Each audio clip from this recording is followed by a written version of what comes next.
Bonjour mes chers tournesols. Aujourd'hui, comme promis, on va parler de la programmation neurolinguistique et le tarot. Créer une fusion entre la programmation neurolinguistique et le tarot, c'est donner une approche du symbolisme de l'interprétation de différents arcanes et des composants du consultant. Sélectionner la technique appropriée du coaching et programmation neurolinguistique à appliquer dans les processus d'interprétation du tarot en formulant des questions puissantes selon la signification de les arcanes. Dans ce cas, les arcanes majeurs. Mais qu'est-ce que c'est la programmation neurolinguistique et le coaching? La programmation neurolinguistique, PNL, c'est un outil de médecine alternative de communication verbale et non verbale pour aider à développer la personne et l'accompagner au changement. Le coaching, c'est une méthode d'accompagnement aussi, plus personnalisée, destinée à améliorer les compétences et la performance d'un individu grâce à l'amélioration des connaissances, l'optimisation des processus et des méthodes d'organisation et de contrôle.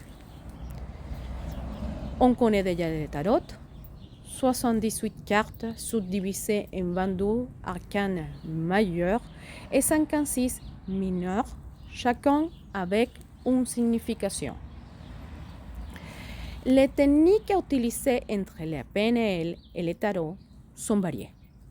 Mais pour commencer, il faut établir un rapport avec les consultants et ainsi créer un cercle de confiance alimenté par la curiosité de connaître au-delà de lo que c'est évident, en tenant compte de l'existence d'une croyance spirituelle qui génère un résultat orienté vers la réponse de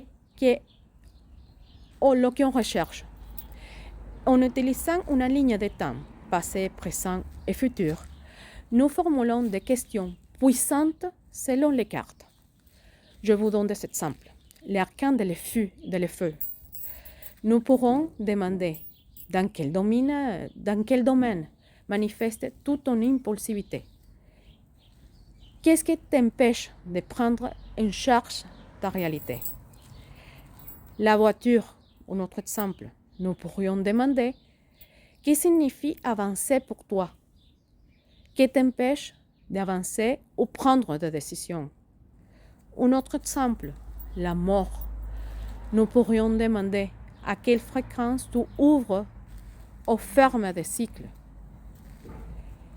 Que fais-tu pour provoquer des changements? Voici déjà, je vous donne quelques exemples, mais si tu veux savoir plus, abonne-toi à ma chaîne et laisse des commentaires. Passe une excellente journée.